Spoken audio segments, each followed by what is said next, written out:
काई साहब American policy उन्होंने स्टेटेड है, उन्होंने इतना इंफ्रास्ट्रक्चर अफगानिस्तान के अंदर रखा हुआ है। एक तो वो ड्रोन अटैक कर सकते हैं, एयर अटैक कर सकते हैं, वो जो आप कह रहे हैं ना वो चलेंगे, वो वाकई चलेंगे, मगर ये चीज़ छोड़ के गए हैं, वो चाहे तो करें। दूसरा और मेरी इतला है कि पाकिस्तान में भारत ने चंद दहशतगर्द भी भेज दिए हैं बलूचिस्तान में। कबूदा कश्मीर में तो अमेरिका को कुछ नहीं नजर आ रहा। हर रोज जुल्म की एक नई दास्तान तहरीर होती है, हर रोज। वो रिपोर्ट आई है यूनाइटेड नेशंस की, अक़वाम मुत्तहिदा यूएन सिक्योरिटी काउंसिल की रिपोर्ट आई है, और उसमें यह कहा गया है कि जो तालिबान हैं उनके तहरीके तालिबान पाकिस्तान के साथ राब्ते हैं, यानी कि टीटीपी के ताल्लुकात अफगान तालिबान के साथ हैं, एक बात। और दूसरा, अलकायदा भी जो है वो भी अफगान तालिबान और टीटीपी के साथ राब्ते में। फ़िज़ाई हमलों को स्टेप अप कर रहा है अमेरिका। इसका मतलब है कि ज़ाहिर है वो तो नहीं चाहेगा कि ये अफ़गानिस्तान में रीबिल्डिंग हो, या यहाँ से उसको रूट मिले, रेल रूट मिले, या कोई रूट मिले जो उसका एक जगह मिलती है, तो वो उसको सबोताज करेगा अमेरिका। काई साहब अमेरिकन पॉलिसी उन्होंने स्टेटेड है, उन्होंने इतना इंफ्रास्ट्रक्चर अफगानिस्तान के अंदर रखा हुआ है। एक तो वो ड्रोन अटैक कर सकते हैं, एयर अटैक कर सकते हैं, वो जो आप कह रहे हैं ना वो चलेंगे, वो वाकई चलेंगे, मगर ये चीज़ छोड़ के गए हैं, वो चाहे तो करें। दूसरी, उन्होंने जो आपका अरेबियन सी है, इंडियन सी है, उसमें उन्होंने अपनी फोर्सेज रखी हुई हैं, और उन्होंने ये कहा कि हमारा इंटरेस्ट, मैं अमेरिकन पॉइंट ऑफ व्यू दे रहा हूँ, हमारा इंटरेस्ट एयर अटैक होगा, अगर एयर अटैक नहीं होगा तो हम मिसाइल मारेंगे। और उन्होंने 1999 में, मैंने इस प्रोग्राम में आपको पहले भी बताया था, उन्होंने उसामा पे बारिश की थी मिसाइल की, तो उन्होंने अपने मुफाद के लिए कहा भी हम तो करेंगे अटैक। अब जो आप लोगों को समझ नहीं आ रही, हम लोगों को हम समझ रहे हैं कि अफगानिस्तान में सिर्फ एक तालिबान है और एक फोर्सेज है, नहीं, अफगानिस्तान में एक लोकल आर्ट्स बेशुमार है, दाइश बेशुमार है। अफगानिस्तान में इस वक्त 10-12 कुव्वतें लड़ रही हैं,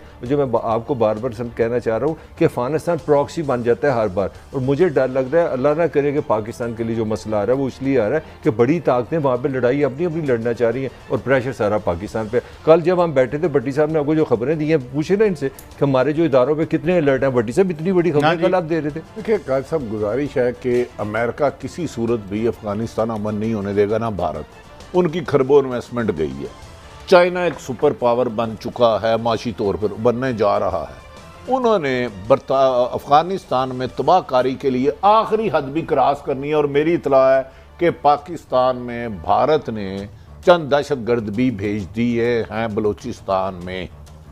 ये इंटेलिजेंस ज़राए की इतलात है, तो हमने अपना बॉर्डर सिक्योर कर लिया है, तकरीबन 90% बार लगा दी है। तो आने वाले दिन पाकिस्तान के लिए फिर आजमाइश है, क्योंकि अमेरिका इस खित्ते समझता है कि अगर पाकिस्तान अफगानिस्तान में अमन हो गया तो एक फिक्र सिर्फ आपको पता है, यूनाइटेड नेशन ने किस्म की वार्निंग होगी ना। यूनाइटेड नेशन अक़वाम मुत्तहिदा कह रहा है कि पाकिस्तान पे अफगानिस्तान से अटैक हो सकता है। मलिक साहब, मुझे ये बताएं कि दाइश तो उनके माइकल फ्लिन ने माना था, अल जजीरा के अमेरिका ने खुद बनाई, तो सारे जो जराइम पेशा लोग हैं ये अमेरिका बहादुरी बनाता है, और किसी मुल्क में अमन या तरक्की नहीं होने देगा। जहां तरक्की होगी बम मार देगा। काई साहब, आप हम पंजाब में बैठे हैं ना, वो समझदार लोग कहते हैं अगर एक चौधरी अच्छा हो जाए ना तो पूरा दिहाड़ ठीक हो सकता है। अगर हमारी सुपर पावर ने, मैं बतौर इंसान बात कर रहा हूँ, अगर ये इतनी इंसानियत परस्त होती तो इंसान इस तरह जंगों में रहता। सेकंड वर्ल्ड वॉर से अभी तक हमने क्या कर रहे हैं, जंगे। इसका मतलब है कि अमेरिकन रूलिंग एलीट भी जराइम पेशा लोगों पर मबनी है। जब से अमेरिका बना 70% वो उसने गुजारे जंग में। वक्त जब से अमेरिका वजूद में आया उसकी हिस्ट्री निकाल ले, कभी किस मुल्क पे कब्जा, कभी किस मुल्क पे कब्जा। अच्छा, पाकिस्तान एक बड़ी इंटरेस्टिंग रिपोर्ट आई है, और जिसकी देख के मुझे ऐसे लगता है कि इंटरनेशनल कम्युनिटी भी बड़ी परेशान है, और पाकिस्तान के लिए भी परेशानी का मौका है, और बल्कि चाइना के लिए भी। वो रिपोर्ट आई है यूनाइटेड नेशंस की, अक़वाम मुत्तहिदा यूएन सिक्योरिटी काउंसिल की रिपोर्ट आई है, और उसमें यह कहा गया है कि जो तालिबान हैं उनके तहरीके तालिबान पाकिस्तान के साथ राब्ते हैं, यानी कि टीटीपी के ताल्लुकात अफगान तालिबान के साथ हैं, एक बात। और दूसरा, अलकायदा भी जो है वो भी अफगान तालिबान और टीटीपी के साथ राब्ते में है।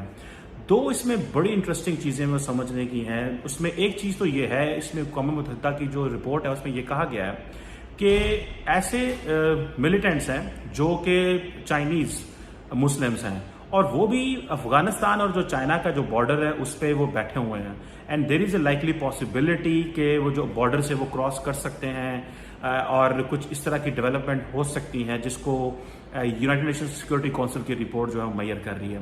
दूसरा, पाकिस्तान को एक चीज़ समझनी है कि क्या तालिबान जो हैं वो टीटीपी के साथ राब्ते में रहेंगे अगर आपको याद हो, ये टीटीपी ही है जो पाकिस्तान पे इस वक्त हमले कर रही है।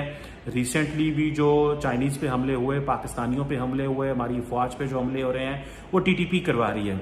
तो क्या अगर अफगान तालिबान टीटीपी को रिफ्यूज देते हैं अफगानिस्तान के अंदर, और उसके साथ साथ वो हमें भी जो है वो हमारे साथ भी राब्ते में है, तो हम किस तरह के तालिबान को मेन स्ट्रीम करने जा रहे हैं? क्या दुनिया अफगानिस्तान के तालिबान को मेन स्ट्रीम करनी जा रही है जो अलकायदा के साथ राब्ते में है, जो टीटीपी जो कि ग्लोबली डेजिग्नेटेड टेररिस्ट ऑर्गेनाइजेशन भी है, जिसको अमेरिका ने भी दहशतगर्द जमात करार दिया है? क्या हमने उनके साथ अपने राब्ते रखने हैं?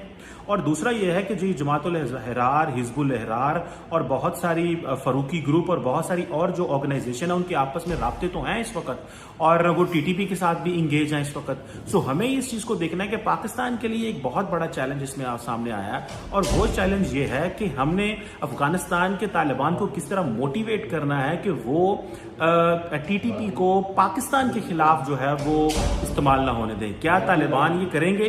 क्या अफगान हुकूमत ये करेगी? क्योंकि अगर टीटीपी अफगानिस्तान के अंदर बैठी हुई है तो टीटीपी बेसिकली अब तालिबान की मर्जी के साथ बैठी हुई है। ये कैसे हो सकता है कि वो ना बैठे? और जो यूएन सिक्योरिटी काउंसिल की रिपोर्ट कहती है कि जो टीटीपी है वो अफगान तालिबान के साथ मिलकर अफगानिस्तान के ऊपर भी हमले करती है। सो अफगानिस्तान को ये समझना चाहिए कि तहरीके तालिबान पाकिस्तान और तालिबान जो हैं ये अफगानिस्तान के दुश्मन है। तालिबान तो हैं ही हैं, लेकिन टीटीपी जो है वो भी ये अफगानिस्तान की दुश्मन है।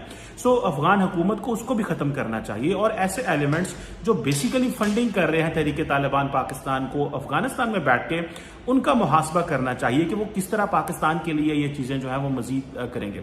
हाँ, अब आगे अगर चाइनीज की आप बात करें तो चाइनीज को इस चीज की समझ है कि, और इसीलिए चाइनीज ने अपनी इन्वेस्टमेंट जो है वो अफगानिस्तान में बढ़ा दी है। चाइनीज ये समझते हैं कि अगर हमने तालिबान के साथ ताल्लुकात ना रखे, पहली बात तो यह है कि तालिबान जो है वो चाइना को उस तरह कारोबार नहीं करने देंगे। दूसरी, जितना इंफ्रास्ट्रक्चर प्रोजेक्ट है वो उसको डैमेज करेंगे। पाकिस्तान में तो पाकिस्तान ने 2 सिक्योरिटी डिवीजन रेज करके बहुत हद तक चाइनीज को इन्वेस्टमेंट की जो है वो प्रोटेक्शन दे दी है, लेकिन अफगानिस्तान के अंदर तो वॉरलॉर्ड्स के साथ रब्ता करना पड़ता है। वहां तो पाकिस्तान भी वॉरलॉर्ड्स को पैसे देता है, अमेरिका भी देता है, इंडियंस भी देते हैं, चाइनीज भी देते हैं, ताकि उनके एसेट्स पे हमला ना किया जाए, क्योंकि वहां भी हर इलाके में हर एक की हुकूमत है। अच्छा, अब चाइनीज जो है वो किस तरह करके अपनी जो है प्रोटेक्शन कर पाएंगे? क्योंकि अमेरिका भी यही चाहेगा कि अगर सी पैक और जो बाकी मंसूबे हैं उसमें अगर चाइना का कहीं पे नुकसान होता है तो हो जाए, उनको तो कोई प्रॉब्लम नहीं है। लेकिन ओवरऑल जारी बात है, अमेरिका जो है वो परेशान इसलिए है कि उन्होंने रिसेंटली भी बॉम्ब करने की कोशिश की है तालिबान को जो है वो अफगान हुकूमत के कहने पे, क्योंकि वो ये पैगाम नहीं देना चाहते कि बिल्कुल ही हमने इस खत्ते को छोड़ दिया है या इस खत्ते की अब हमारे लिए कोई वैल्यू नहीं रहेगी। सो चाइनीज के लिए बहुत बड़ा मसला है, और चाइनीज मेरा ख्याल है पाकिस्तान के साथ भी इसमें राब्ते में है।